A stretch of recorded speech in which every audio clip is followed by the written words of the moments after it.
Bismillah, walhamdulillah, wassalatu wassalamu ala rasulillahi wa ala alihi wa sahbihi wa man ihtada bihuda.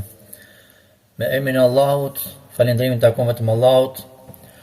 Lavdërim dhe shpëtimi i Allahut qoftë mbi të dërguarin e Allahut, mbi familjen e tij, shokët e tij dhe mbi çdo kon që udhëzohet me udhëzimin e tij. Sikurse po shohim pra bota po vlon nga çështja e Epstein, saqë nuk ka ngelur njëri pa u marrë me këtë çështje, qoftë mashkull apo femër, i madh apo i vogël, musliman apo jo musliman. Ajo se çfarë dua të theksoj në lidhje me këtë çështje, pra me këtë lajm, që është bërë pjesë e bisedave të gjithëve, ku ka përfshirë edhe muslimanët, ajo çfarë dua të trajtoj është se si do të sillemi ne si musliman pra në raste të tilla. S'ka dyshim se ku një sistem fillon dhe plasaritet, atëherë ai duhet zëvendësuar me një tjetër. Dhe kjo që po ndodh, tashi ka qenë pjesë e një sistemi të vjetër. Pra regjisorët kalojnë nga një film në tjetrin me aktorë të rinj. Dhe kjo nuk është rastësi. Pra, e gjitha kjo çfarë po ndodh, pra nuk është rastësi apo se doli nga kontrolli apo nga dorët e tyre, por është një gjë e mirë menduar dhe e planifikuar. Epstein, duke qenë si rol kryesor në këtë skenar dhe duke qenë se e plotësoi afatin kohor, i erdhi koha që të hidhen koshin e pjerave, sepse dekori i tij i vjetër nuk ishte më në shijat e elitave që janë fundërinat botërore që drejtojnë sot botën.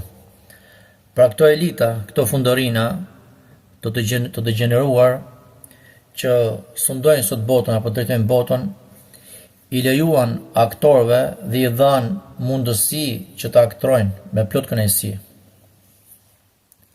Duke përfshirë në këtë role, qofshin presidenta, princ, drejtues të lartë, biznesmen, këngëtarë etj. Me radhë. Dhe pasi ata morën çfarë deshën, atëherë i braktisën, pra derisa e zhdukën edhe aktorin kryesor me vdekjen e tij. Dhe një diçka pra duhet ta kemi parasysh dhe zot ta harrojmë. Epstein vdiq në një burg federal, në rrethana që asnjëri me logjik nuk i beson si vetvrasje, të thjeshtë. Pra ku kamerat nuk punonin, rojet fillën gjumë. Pra, çdo gjë ngrihet mister. Kur njeriu që dinte gjithçka vdes me një vdekje mistere, dosjet që mbeten pas janë thjesht mbetje që sistemi fillon dhe i filtron si të dojë ai. Pra, edhe nëse sistemi aktual i ka nxjerr këto dosje, ka nxjerr ato informacione që atyre interesojnë. Po pse pikërisht tani? Sepse tani ata u përballën me një rrezik. Pra sa më shumë kohë të kalonte, aq më shumë shtohej rreziku një rrjedhje të pakontrolluar. Pra do dilnin informacione që atyre nuk i leverdisnin. Dhe cila ishte zgjidhja? Regjisorët vendosën ta shkatrojnë vetë, pra, në mënyrë të kontrolluar për të fshirë gjurmët e vërteta përpara se të dilnin jashtë kontrollit. Pra, ata vendosën një person që filloi nga hiçi, sepse ky person që ata përdorin filloi nga hiçi. Sipas informacioneve që vetë ata kanë thënë, Allah di më së miri për Allahu alem, ka qenë një mësues matematike i cili nuk ka pas diplom universiteti, por që pa pritur bë menaxher miliarderësh. Dhe askush nuk e shpjegoi dot kurrë se nga erdhën parat e para. Ai u krijua për të qenë magneti që do të tërhiqte ato figurat e njohura në një vend ku ata ishin të prekshëm. Pra ishulli i tij nuk ishte thjesht një vend argëtimi, por se ishte një qendër gumbëllimi informacioni. Pra, kompromitimi ishte ku njerëz të fuqishëm, që ishin politikan, shkencëtar, princat e tjerë me radhë, të kryejnë akte të tmerrshme dhe ata të bëhen të kontrollueshëm. Që nëpërmjet informacionit, pra, ai nuk mblidhte thjesht miq. Pra, Epstein nuk mblidhte thjesht miq, por se ai mblidhte borxhe. Kushdo që shkonte te ai, pra atje, i jepte dikujt tjetër çelësat e karrierës dhe lirisë së tij. Parat, pronat, gjithë pasuritë që ai kishte ishin rroga e tij për punën e pisë që ai kryente. Sistemi pra i cili e përdore atë dhe e la të jetonte si mbret për dekada, sepse shërbimi që e kryen të mbajtja njerëzve të fuqishëm në kontroll përmes shantazhit ishte një vepër e vlefshme dhe i duhet sistemit. Dhe në momentin që skandali u bë aq i madh sa nuk mund të fshihej më, pra Epstein pushoi Siçanin në një aset pasuri dhe u bë një rrezik për ta. Nëse ai do të fliste në gjyq, nuk do të binte një emër, por se do të binte i gjithë sistemi. Prandaj edhe vetvrasja që ata sajuan ishte zgjidhja më efikase. Pra vdes njeriu, por sekreti mbetet i mbyllur në serverat e agjencive që ata i kanë. Pra i kanë ato video dhe që vazhdojnë ti përdorin për shantazh. Dhe si përfundim çfarë bën çfarë thanë se ai si person që ata përdorin ishte një mjet. Dhe si çdo mjet i pisët, pasi mbaron puna, duhet zhdukur në mënyrë që mos lëm gjurmë gishtash. Dhe Epstein nuk u zbulua nga drejtësia, por se u asgjësua nga pronarët e tij. Pra, jo sikur se sillet sot vërdall lajmet nëpër rrjetet sociale apo nëpër internet se gjoja për drejtësia dhe bëri punën e vet. Jo. Por se ata asgjësuan sepse ai ishte një rrezik për ta. Drejtësia thjesht nxori në pa çfarë korporatët ata që i drejtojnë i servirin atyre. Dhe çfarë bën?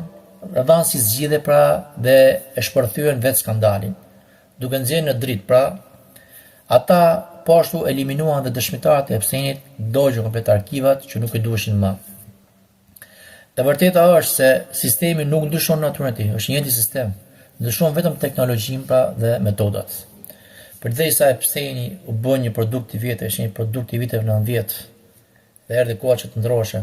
Pra një produkt i viteve 90 dhe 2000, një epokë ku shantazhi bëhej me kamera të fshehura nëpër mure, nëpër jahte dhe në ishuj privat.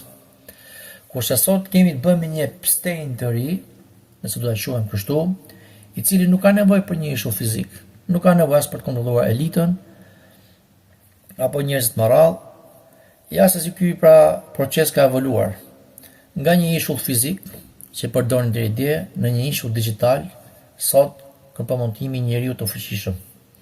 Nuk kërkon patjetër paninë e tij fizike në vend të caktuar. Mjaftojnë të dhënat e celularit, mesazhet, fotot, kërkimet në internet dhe lëvizjet e GPS-it janë një ishull i ri për ta. Apo inteligjenca artificiale. Dhe sot mund të krijohen materiale komprometuese, aq reale sa që dikush mund të shantazhohet edhe për gjëra që nuk i ka bërë kurrë. Ose ti përdor ato si mbrojtje. Unë nuk jam unë, por se është inteligjenca artificiale. Pra e përdorin sipas asaj që atyre i vjen përmbar. Nëse Epstein ngrihte njerëzit në shtëpinë e tij, sot platformat e mëdha teknologjike dhe agjencitë e inteligjencës mbledhin mëkatet e gjithëve në kohë reale. Pra kushdo që kontrollon rrjedhën e informacionit dhe të dhënat private të njerëzve të famshëm, ka në dorë të njëjtin pushtet që kishte edhe Epstein, por se në një shkallë akoma edhe më të madhe, pra mund të themi miliona herë më të madhe.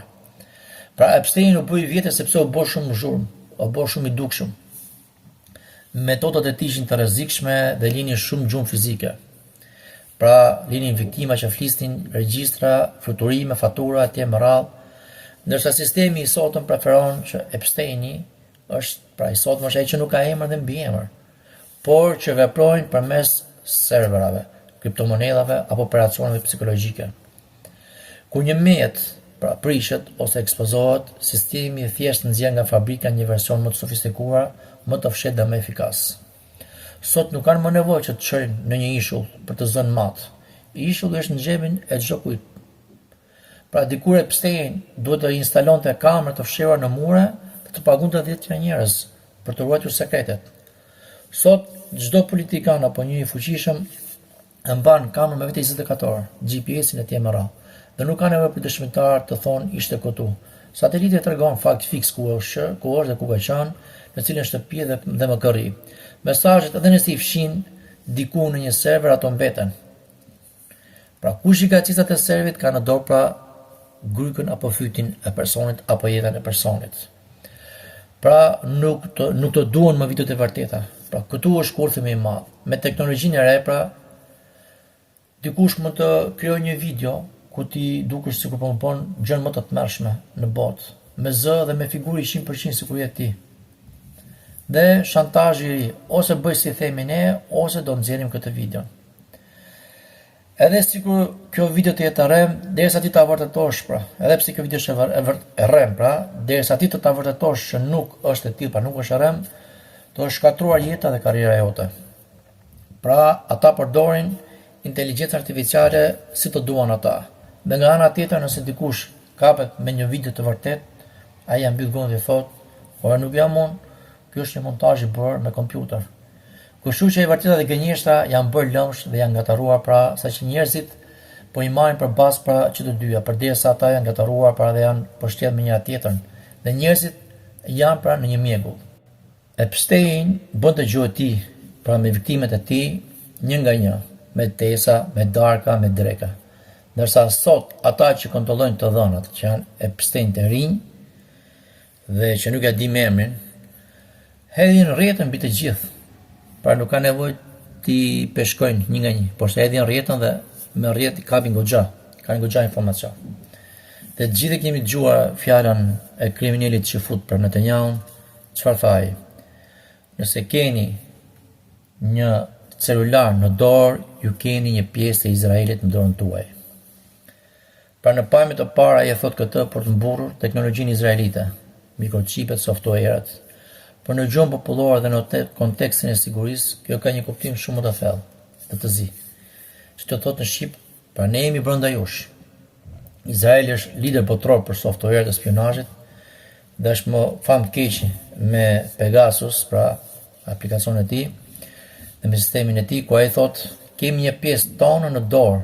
Ai po të kujton, pra i po kujton gjithë njerëzve se teknologjia që bën të punoj, pra celulari yt ose software që ruan atë ka shumë mundësi pra të jetë dizajnuar dhe të jetë pra në dorën e tyre. Kjo do të thotë se ata e din derën e pasme se si hyhet në atë pajisje. Pra është një mënyrë për të thënë botës dhe kundërshtarëve, ne jemi kudo, në çdo xhep, në çdo zyrë dhe në çdo bisedë private. Pra ne nuk kemi nevojë të ftojmë më në darka për të njohur mëkatet, por se ne i shohim ata live në ekranat tona.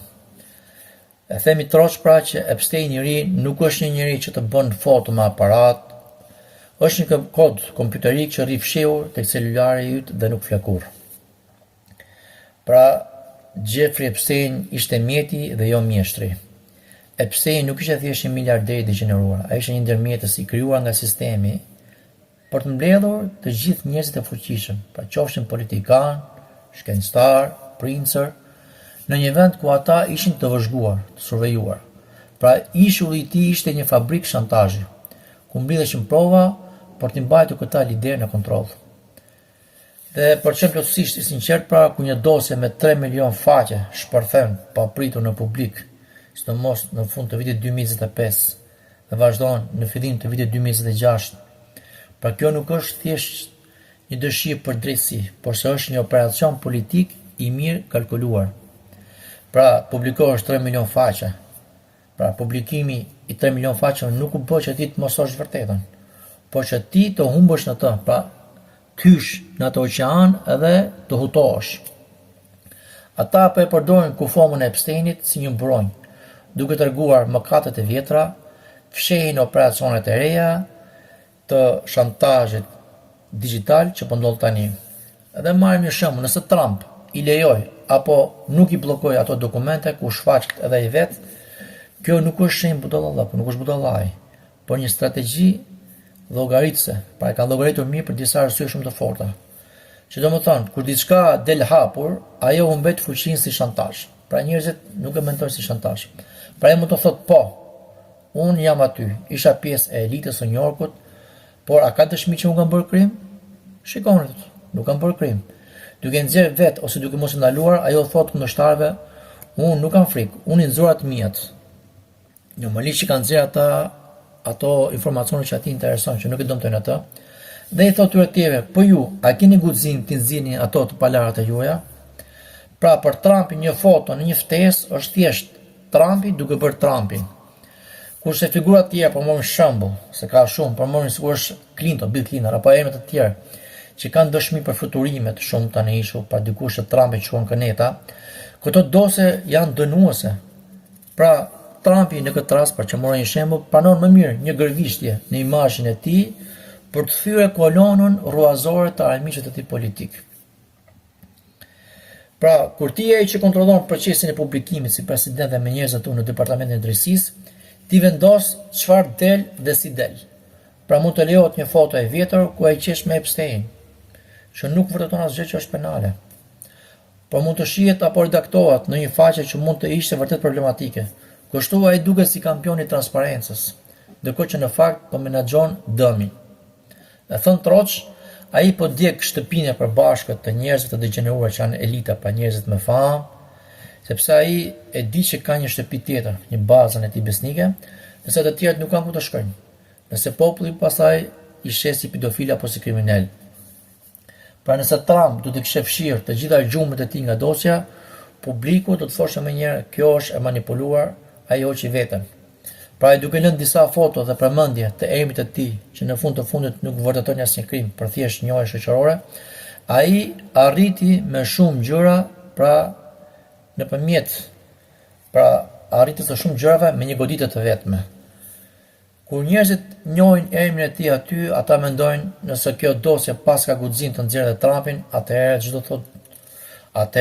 çdo gjë që të thotë për Clinton apo të tjerë atje më radh do të jenë 100% vërteta.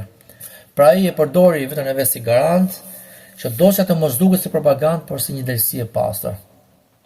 Pra kur ai u jep njerëzve 3 milion faqe informacion, pra duke zhytur, duke udhëtuar në këtë informacion, pra po ju jep një labirint ku njerëzit do të humbasin duke kërkuar emra aktorësh apo thashëtheme dhe harrojnë të pyesin ora po kush i financoi këto operacione, cilat agjenci inteligjence i mbrojtën për 30 vite.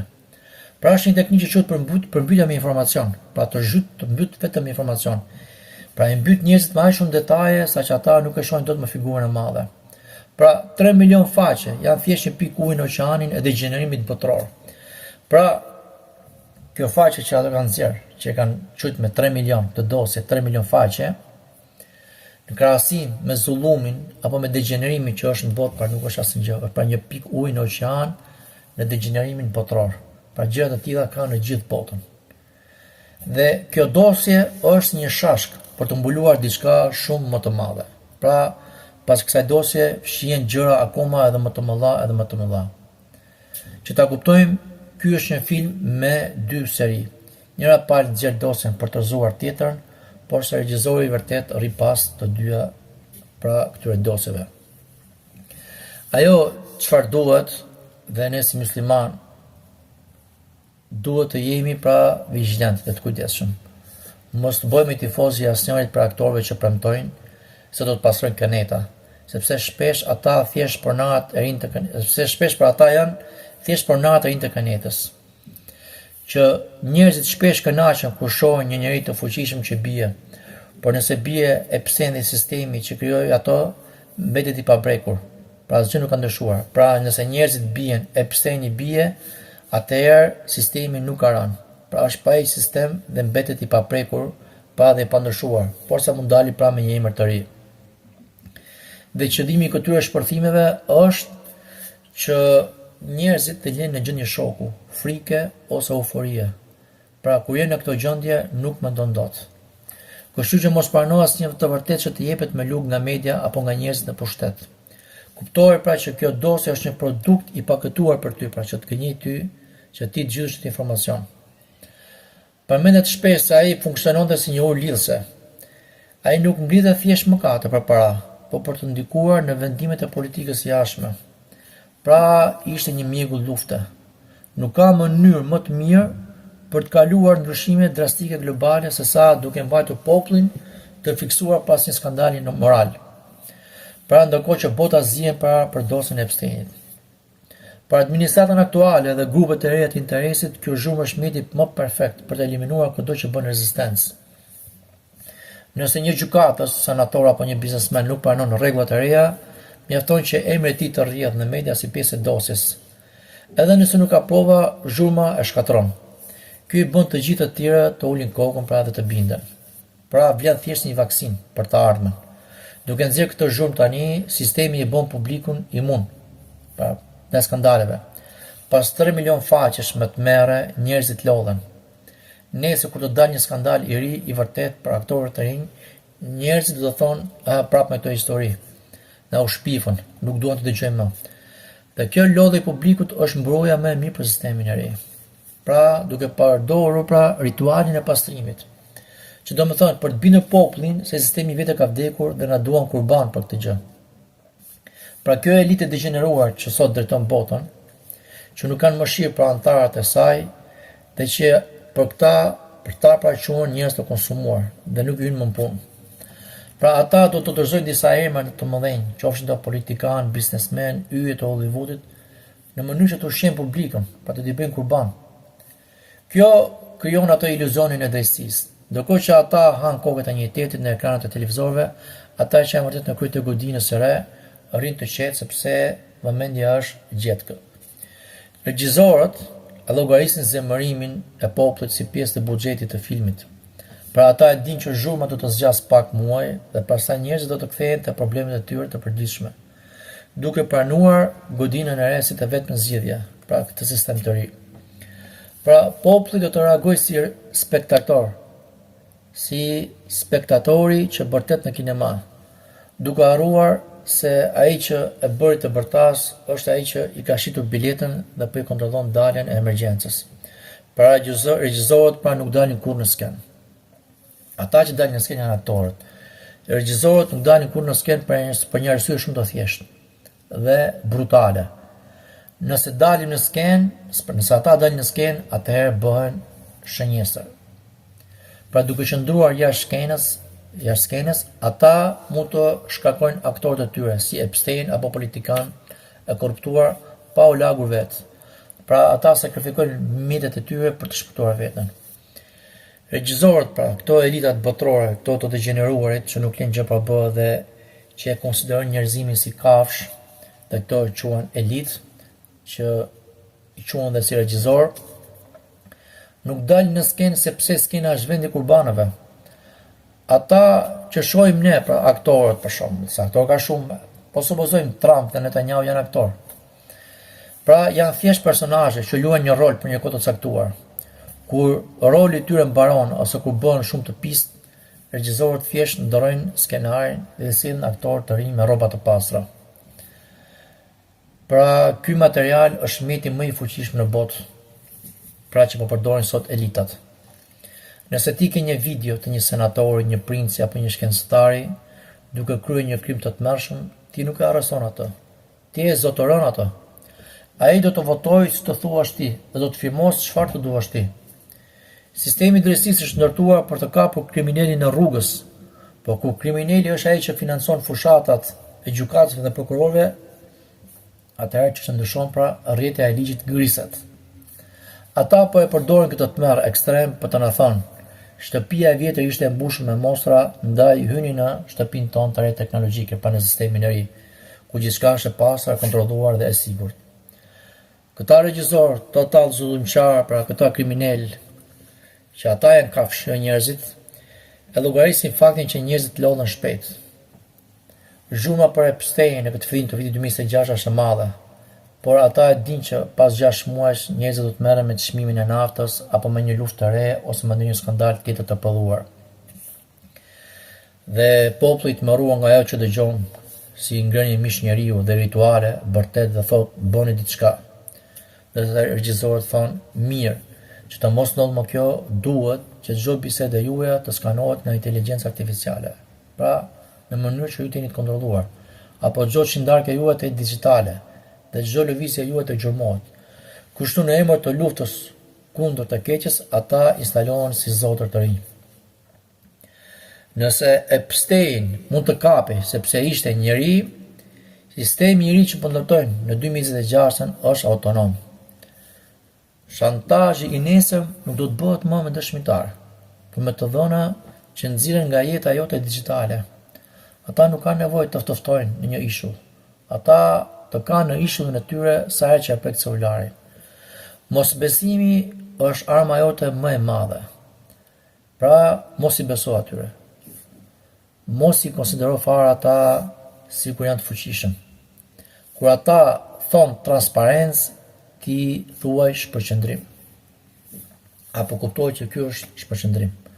Kur ata thonë siguri, ti kuptoj në atë mendjen dhe thuaj ky është kontroll. Kur ata thonë kjo është drejtësi, ti kuptoj që ky është spastrim rivalesh. Por se problemi është se gjithë kostën e paguan populli. Populli paguan kostën njerëzore më të lartë. Shkatrimin e jetëve të pafajshme për të shqyer degenerimin e një elite që e quan vetëm mbi njerëzore.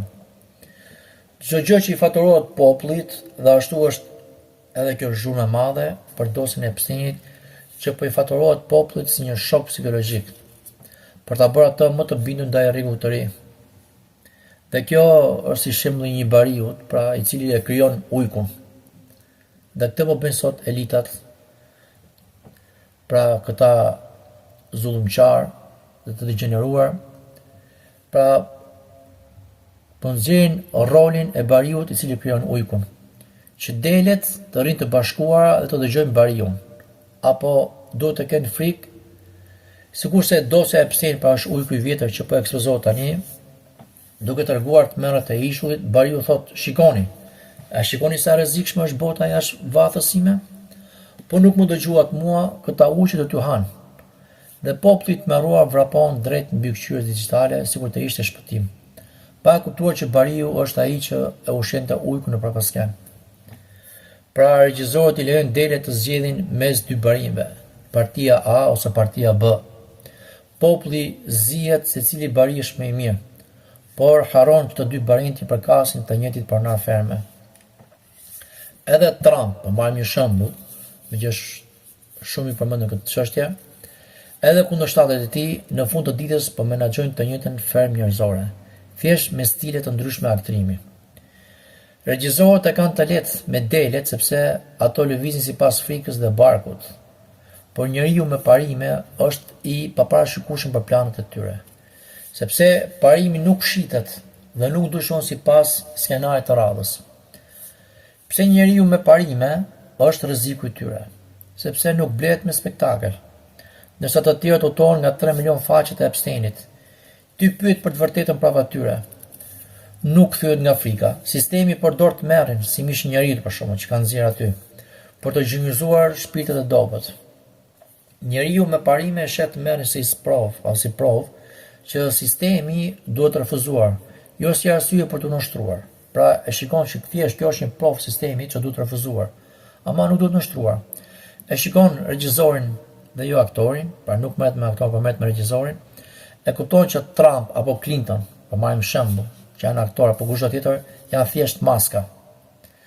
Parimet që lejojnë të shohësh vlerën e një veprimi pavarësisht kush e kryen atë.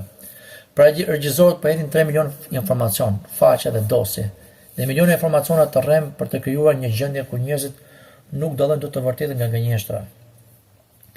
Regjisorët e botës sundojnë përmes frikës, frikë nga varfëria, frikë nga skandali, frikë nga izolimi. Kur dikush i nështrohet pra Allahut, vetëm krijuesit, ai nuk ka më asgjë për të humbur, që ky sistem mund të afrojë apo t'ia marrë. Dhe kjo e bën atë të pa shantazhueshëm. Pra, nëse njeriu kthehet tek Allahu, tek krijuesi i tij, le të llogarisë pra të shumësoj këtë gjëra pra me zero këtë regjisor. Prandaj kur pakica ka parime, pra është i kapur personi me fe, edhe nëse janë pak, ajo peshon më shumë se shumica, sepse është me parime. Dhe historia nuk është shkruar kur nga delet që ecin në rresht, pra që i bindën atyre, por nga ata individ që kanë qëndruar të palëkundur në parimet e tyre. Edhe kur e gjithë bota ecën në dëtimin e kundërt. Pra një njeri vetëm, i cili është në hak me të vërtetën, është shumicë, sepse vërteta nuk varet nga numrat përse nga burimi i saj. Pra delet ankohen për bariun, por vazhdojnë përse ta ndjekin atë. Mund të flasin, mund të zbërtasin, mund të blegërin, por sa prap ata po te bariu shkojnë dhe vazhdojnë ta ndjekin atë. Pra triumfi nuk vjen duke pritur që regjisorët pendohen, këtë hiqin nga menja, por duke bërë vetë protagonist në jetën e bazuar tek e mira dhe e vërteta dhe në shtrimin vetëm ndaj krijuesit subhanahu teala, ndaj Allahut dhe askujt tjetër. Dhe nëse një popull pranon moralitetin, gënjeshtën, degenerimin në jetën e tij të përditshme, atëherë mos mendo se Allahu lejon që mbi ta të sundojnë linder të drejtë, por se do sundojnë mbi ta lider që janë pasqyra këtyre cilësive, pra të degeneruar. Sikur se ka thënë Allahu në Kur'an, inna Allaha la yughayyiru ma biqaumin hatta yughayyiru ma bi anfusihim. Me të vërtet, Allahu nuk e ndryshon gjendjen e një populli derisa ata të ndryshojnë ato që është në vetet e tyre. Pra Allahu nuk e ndryshon gjendjen e një populli që rrin divan duke parë filmin e këtyre regjizorëve. Për të atij populli që reagon, punon dhe përmirësohet, pra është i kapur në fenë e Allahut, i bindet Allahut, i bindet të dërguarit sallallahu alaihi wasallam. Dhe besoj se kemi kuptuar që betejë e vërtet sot nuk bëhet në Hollywood apo në Washington, por se sot po punohet me zemrën e njeriut. Kush fiton betejën me veten e ka fituar luftën me çdo sistem shtypës. Prandaj mos u bindni atyre, por se kundërshtojeni pra teoritë e tyre. Pra në vitin 2026 ku përjetojmë, teknologjia dhe propaganda janë bërë më të rafinuara se kurrë. Pra vigjilenca ndaj mashtrimit nuk është më thjesht një këshill, por mbrojtja e fundit e besimtarit dhe njeriu me parime. Prandaj duhet të kthehemi gjithmonë tek burimi. Mashtrimi lulëzon aty ku ka ignorancë. Pra ku ka ignorancë, aty ke mashtrim, lulëzon biles. Duke u kthyer tek dituria e vërtetë dhe tek lidhja me Krijuesin, njeriu fiton atë që quhet furkan, pra që dallon. Pra nëse ne kthehemi tek dituria e vërtetë, tek Kurani dhe Suneti, kthehemi tek Allahu, tek Krijuesi, atëherë Allahu subhanahu wa taala nuk e humb të njeri.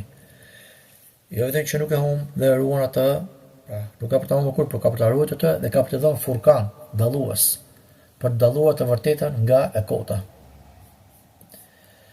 Pra nëse ne i fiksojmë Allahut, Allahu na do të na hapi furkan.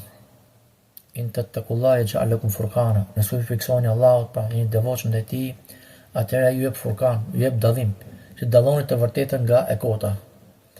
Edhe pse ajo kota mund të jetë pavarësisht e paketuar me gënjeshtra në formë të bukur, përsëri ato furkan që Allahu ka dhënë besimtarët ka për ta kuptuar që kjo është e kotë.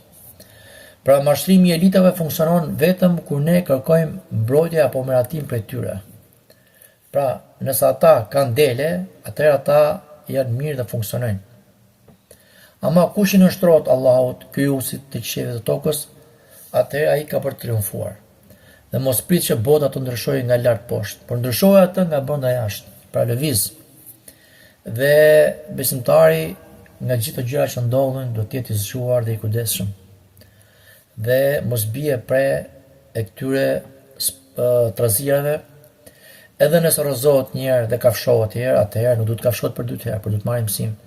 Sikur se ka thënë pejgamberi sallallahu alaihi wasallam, nuk bickohet besimtari, pra nuk bickohet besimtari në një vrim të vetme 2 herë. Pra hadithën ka transmetuar Buhari. Që do të thonë besimtari duhet të jetë i kujdesshëm dhe duhet të marrë mësim nga gabimi i tij i parë, duke mos rënë prej atij gabimit, dhe duke mos e përsëritur të njëjtin gabim. Duhet të jetë i zgjuar me ndjenpret dhe larg pamës, dhe do të besojë çdo gjë pa e vërtetuar. Dhe ky është parimi i artë i vigjilencës profetike. Ai tregon se gabimi i parë mund të jetë mungesë e informacionit, por gabimi i dytë atë një vrim është mungesë karakteri dhe logjike. Pra, nëse kafshimi i parë ishte një besim i verbër, pra populli u kafshua kur besoi se këta lider, aktor dhe filanotrop ishin vërtet të shqetësuar për botën, pra ne u kafshuam kur menduam se institucionet ishin aty për të na mbrojtur, ndërkohë që ata po mbonin arritjet e degenerimit. Pra, vëllezër musliman, mos pranoni që të kafshoni për 2 herë. Nëse jeni kafshuar një herë, jeni biskuar një herë, mos pranoni pra që të kanoni pra tek randu i dytë.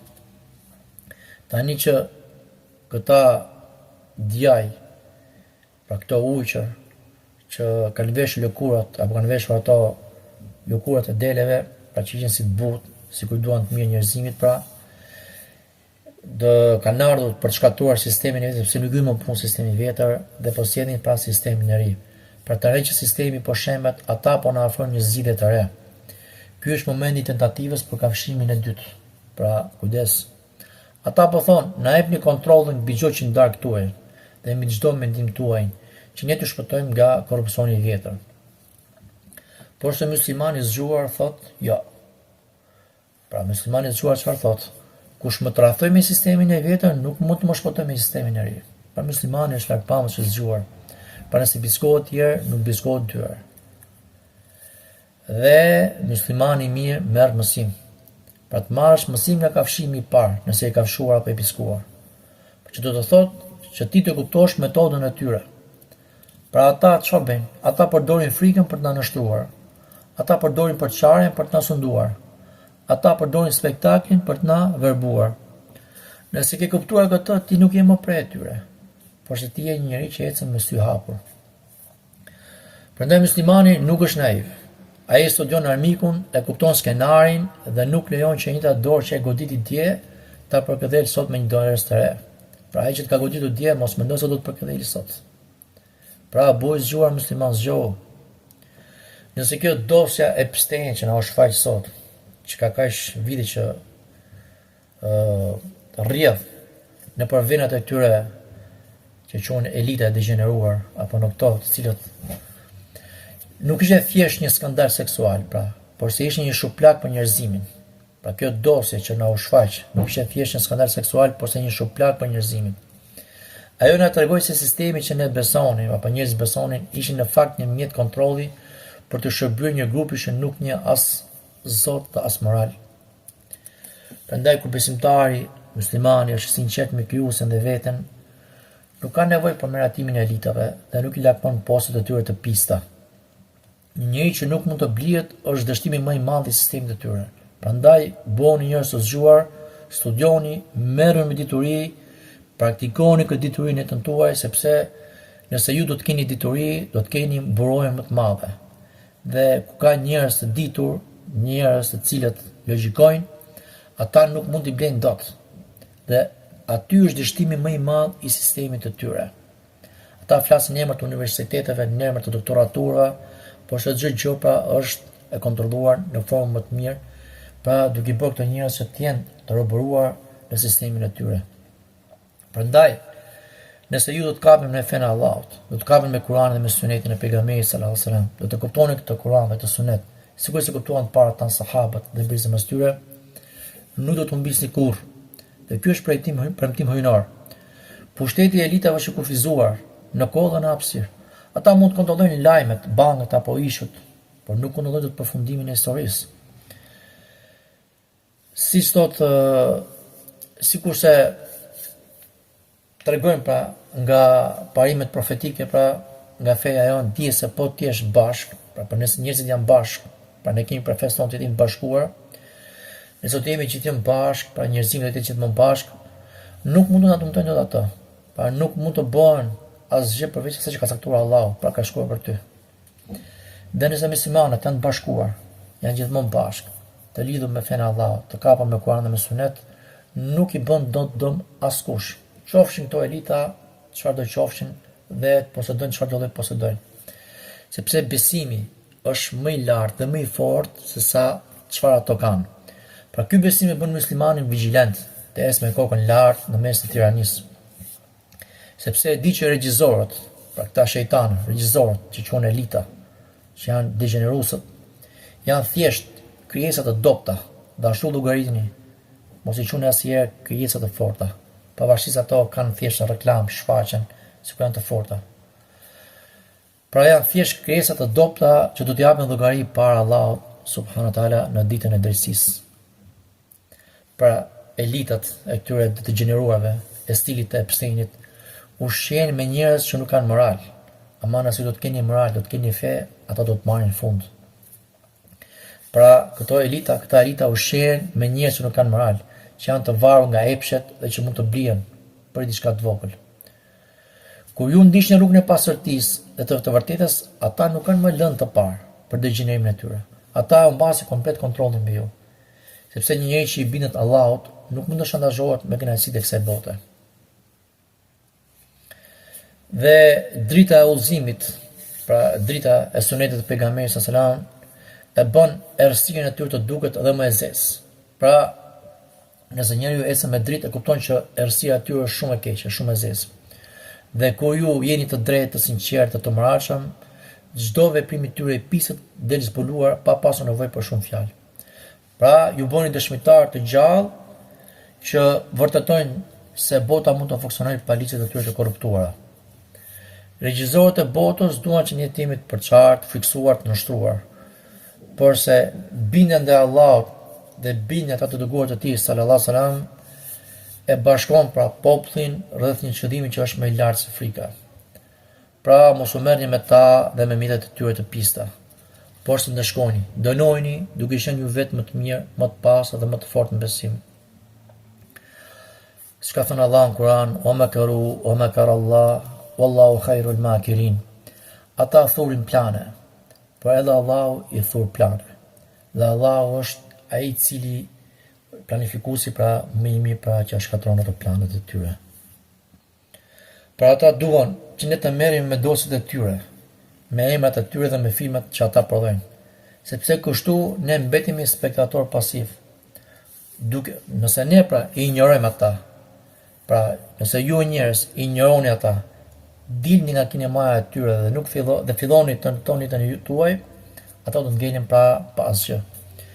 Një lider i degeneruar vdes atëherë kur askush nuk e dëgjon më, askush nuk e pason më dhe askush nuk e llogarit më si faktor në jetën e vet.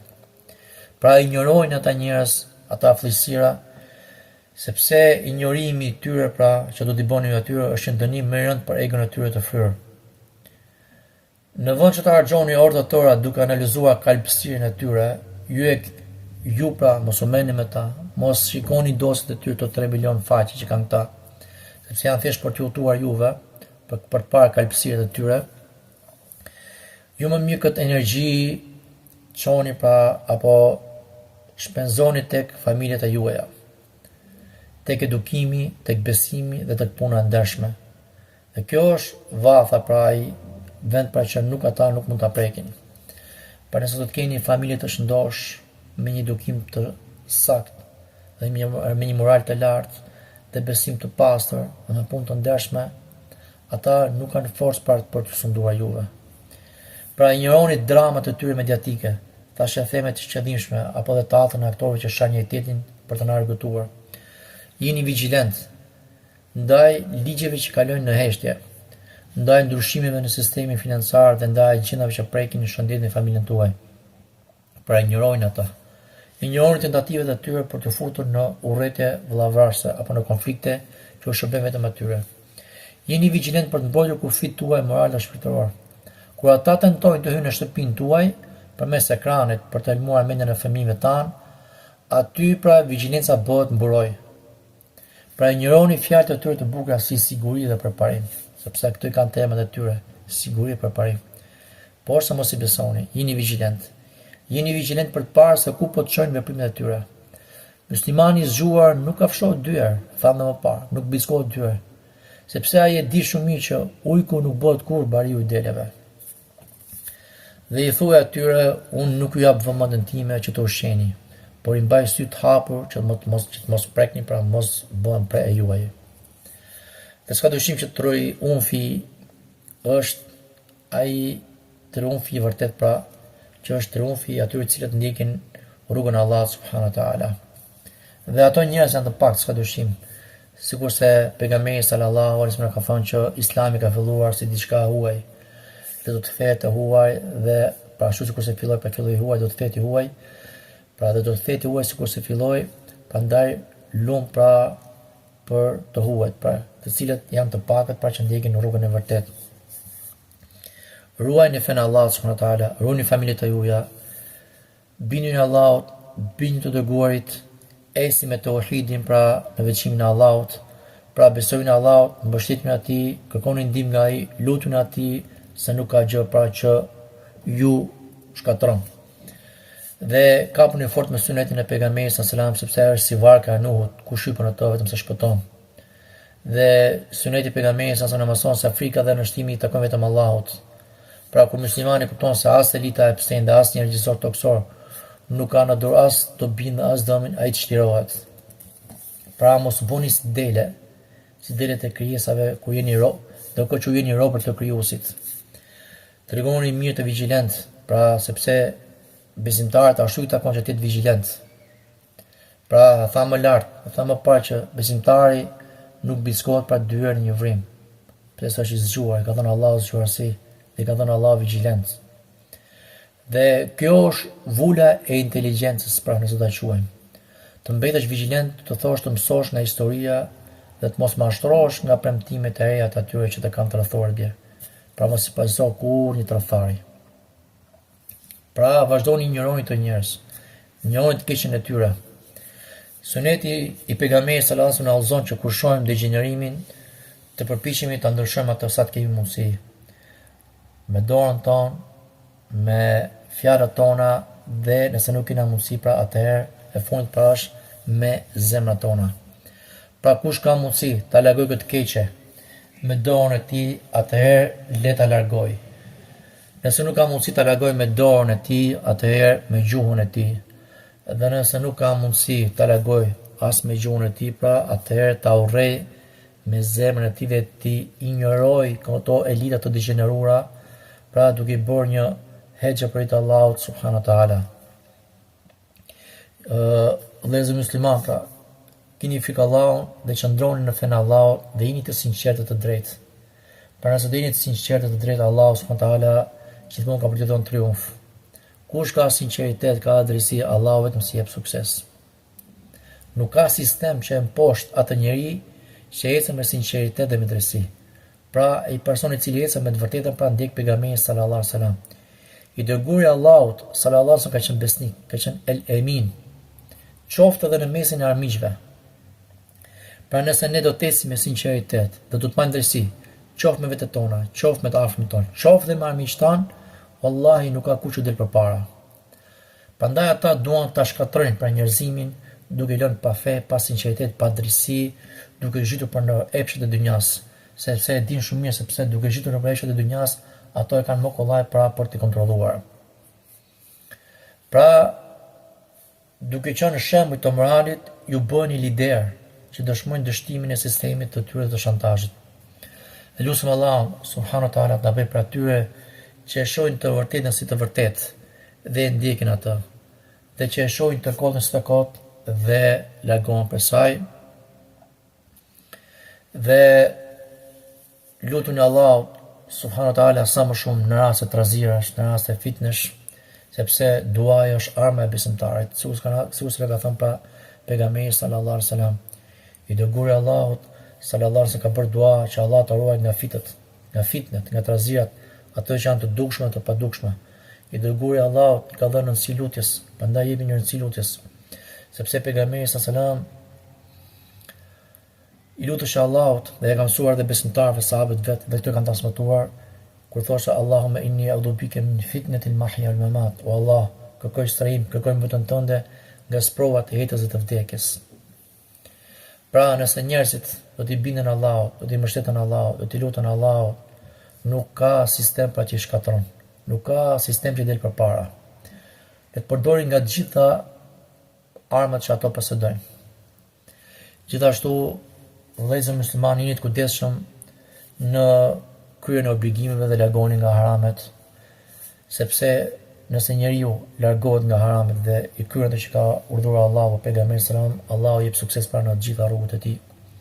Dhe po ashtu mos harroni pra që të përmendni shpesh një dua që pejgamberi sallallahu alajhi wasallam e përmendte shpesh këtë dua, se që kur ka dëgjuar gruaja vet Aisha radhiyallahu anha, thoshte dërguari Allahut shumë përmend këtë dua dhe i thoshte ja muqallibal qulub thabbit qalbi ala dinik.